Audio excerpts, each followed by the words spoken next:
네, 부동산 타임머신입니다. 오늘은 타임머신 타고 부동산에 관련돼서 어디로 가보고 어떤 얘기를 해볼 거냐. 오늘 주제는? 강남 개발의 역사. 네, 강남입니다. 네, 부동산의 강남. 어떤 약간 상징적인 의미일 수도 있는데 강남 네.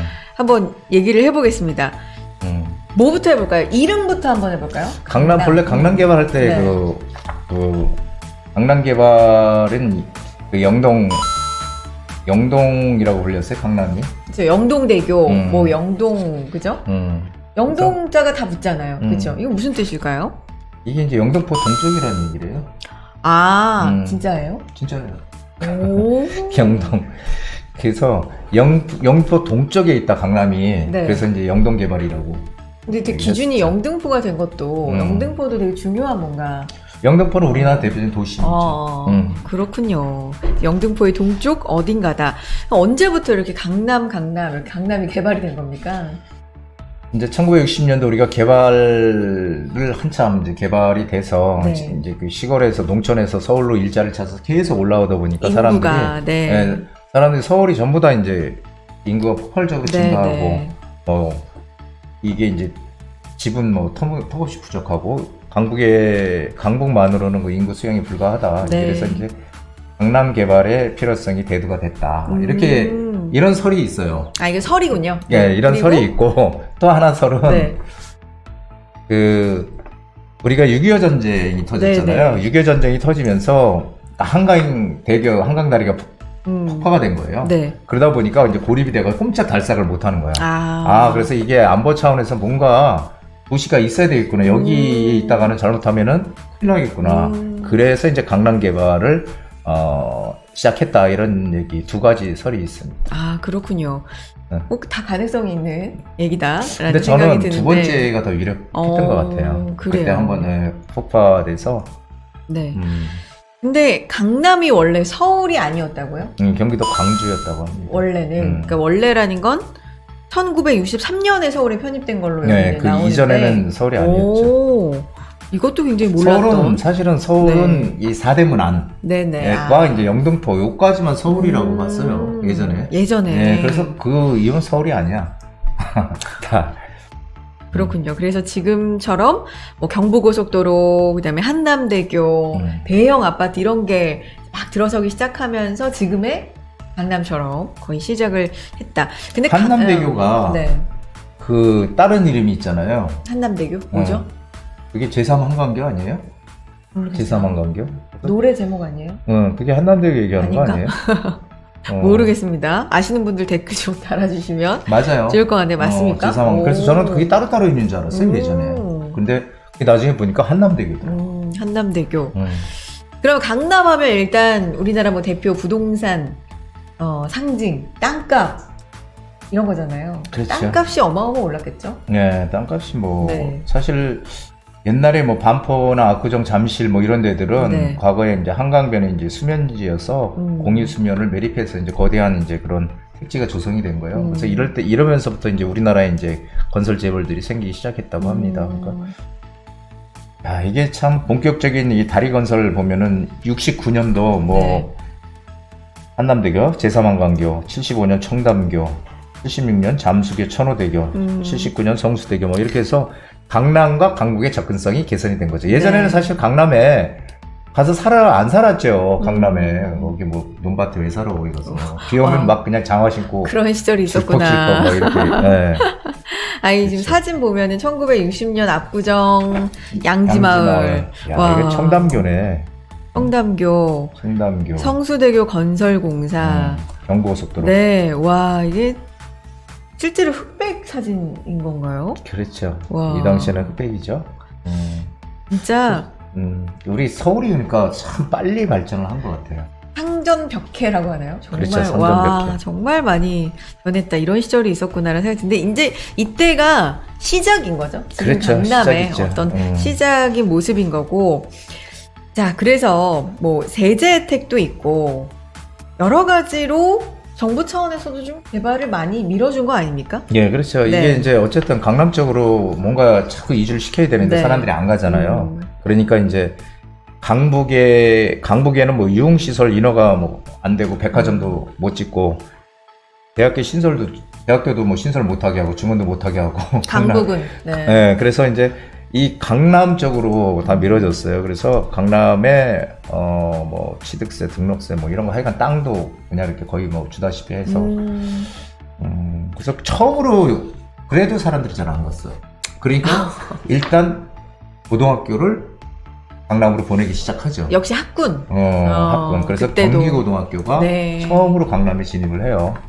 그러니까 경기고등학교. 일단 지금도 그렇지만 예나 지금이나 학군이 되게 그렇죠. 거기가 좀 활발하게 성장하는 데는 진짜 학군이 중요하다. 지게 되면 학원이 따라오잖아요. 네, 그렇죠. 학원도 따라오고. 그러니까 상당히 공을 많이 들였어요. 그리고 네. 또 여기서 주목해봐야 될 게 지하철 2호선이 본래 지금 순환선이지만은 네. 그때는 강남을 들어가지 않는 노선이었어요. 그래서 순환선도 아니었고 네. 그걸 갖다가 순환선으로 바꿨어요. 그렇군요.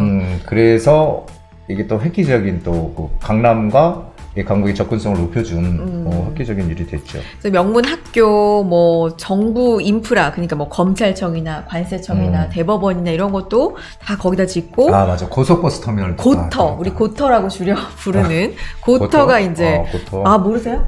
잘 모르. 아예 고터, 고속버스 터미널 만들고 고터. 고터. 고속버스 예. 터미널 만들고 지하철 2호선 강남 쪽으로 변경하고 남산 3호 터널 완공하고 뭐 이런 것들 때문에 또 인프라가 상당히 좋아지고 그래서 부동산 결과적으로 가격의 변화를 좀 보면 얼마였어요? 지금은 어느 정도 하고? 양재동에 있는 양재동이 거기가 이제 옛날에 말죽거리라고 많이 해요. 들어봤죠. 말죽거리 네. 그 영화도 있잖아요. 네네네. 뭐 간혹상가. 네네.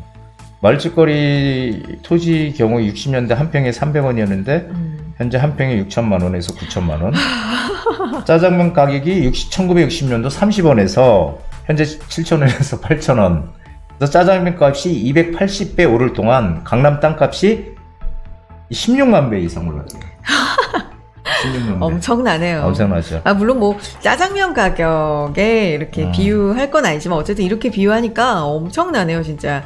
강남 땅값은 60년대에 비해서 대략적으로 한 16만 배 이상 올랐다. 엄청나네요. 엄청나네요, 진짜. 네. 그래서 구체적으로 좀 예를 들면 반포주공 뭐 이런 거의 경우에는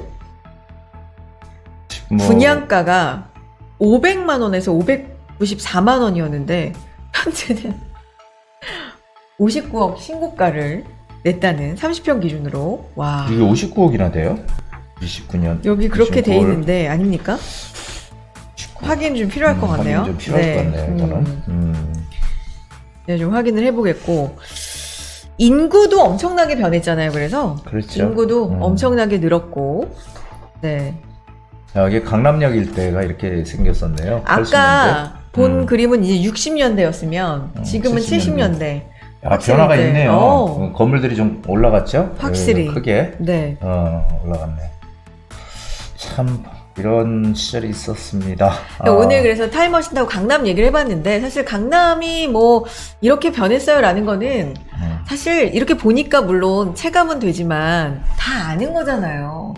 집값도 많이 오르고 땅값도 많이 오르고. 근데 오늘 이런 얘기를 해드리는 어쨌든 시사점이 또 있어야 될 것 같아요. 부디가. 네. 뭘까요? 이 강남 쪽이 네. 사실 지금 모든 이 정치를 하시는 분들, 네. 국가의 정치를 책임지는 분들이 항상 여태까지 해왔던 게 강남 때리기를 해왔거든요. 강남의 집값이 이제 오르면은 그것이 전체적으로 다 퍼져서 주변 집값 다 끌어올린다. 그래서 네. 강남 때리기에 몰두를 해왔고 그 기조가 여태까지 계속 변하지 않고 이어왔어요. 근데 사실은 강남이 집값이 비싸고 오를 수밖에 없는 이유는 모든 인프라가 여기에 다 구축이 돼 있다는 거예요. 그러니까 지하철도 가만히 보면은 500m 안에 지하철이 다 있어. 강남은 500m를 벗어나지 않아요. 제가 지도를 놓고 보니까.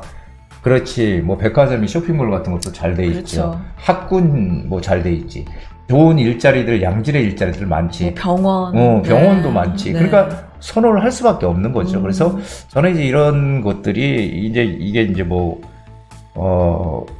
부동산 가격도 이제 강남 쪽을 중심으로 해서 이제 네. 가격이 막 오르고 그랬잖아요. 그래서 네.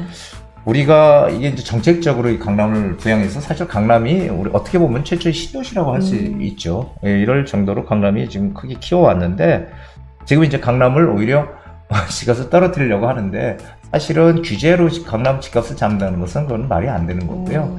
오히려 공급을 많이 늘리게 되면은 가격은 떨어지게 돼 있어요. 네. 근데 재건축 그러려면 강남은 재건축 위주의 오래된 아파트들이 많기 때문에 그걸 풀어줘야 되는데 그걸 지금 안 풀어주고 계속 있었던 거죠. 그래서 오히려 공급을 늘려서 가게 되면은 강남에 뭐 아파트들 많이 짓게 되면요, 그러면 가격은 떨어지는 거죠. 너무도 당연한 거죠. 수요 공급의 논리에 따라서. 그래서 저는 이런 것들을 쭉 보면서 아까 뭐 짜장면 값이 뭐 몇십 개 오르고 뭐 이런 거 있잖아요. 근데 부동산 가격은 떨어질 수 없다는 거예요. 왜 떨어질 수 없고 시간이 가면 갈수록 오를 수밖에 없는 구조로 되어 있다. 그것은 우리가 인플레이션이 지속된다는 전제가 붙는다면 네. 저는 그렇게 항상 말씀드리고 싶습니다. 그래서 과거에 이런 어떤 그 강남의 이런 역사를 통해서 우리가 부동산의 정책 이런 것들을 잘 봐서 지금 정책 방향이 어디로 가고 있는지 이런 것들을 우리가 먼저 이걸 어떤 선점을 할 수 있다면 우리가 좋은 남들보다 빠른 성공 투자의 길로 갈 수 있는 확률이 훨씬 높다는 거죠. 그래서 네. 과거의 어떤 이런 공부로 우리 기회를 잡을 수 있는 이 위기를 기회를 잡을 수 있는 그런 것들이 좀 필요하다 이렇게 생각이 돼서 준비를 해봤습니다. 뭐 여러 이유가 있겠지만 지금의 강남이 있었던 데는 뭐 60년대, 70년대 어쨌든 정책이 굉장히 큰 힘이 되고 뒷받침이 됐을 텐데 그래서 그런 어떤 과거의 사례를 바탕으로 지금도 정책을 좀 따라가보자. 그렇죠. 정책이 상당히 중요합니다. 그러니까요. 네. 어디에서 기회를 찾을 수 있을지 한번 계속해서 공부해보자라는 시사점을 오늘 타임머신 통해서 알아봤습니다. 제가 반포주공을 확인해 보니까 50억 이상은 최근에 많네요. 32평 기준으로. 아, 비싸긴 하다. 네, 52억, 뭐 53억 이 정도에 형성이 되어 있는 걸로. 네. 그 어플 있잖아요. 나오는 실거래가 나오는 네, 너무 어플에 비싸긴 하네요. 30평대가 32평 그거야말로 기준으로 정말 뭐 정말 초부자들만 살아야 되겠네요. 네. 자, 타임머신 타고 강남의 개발 상황 살펴봤습니다. 개발의 역사 찾아봤네요.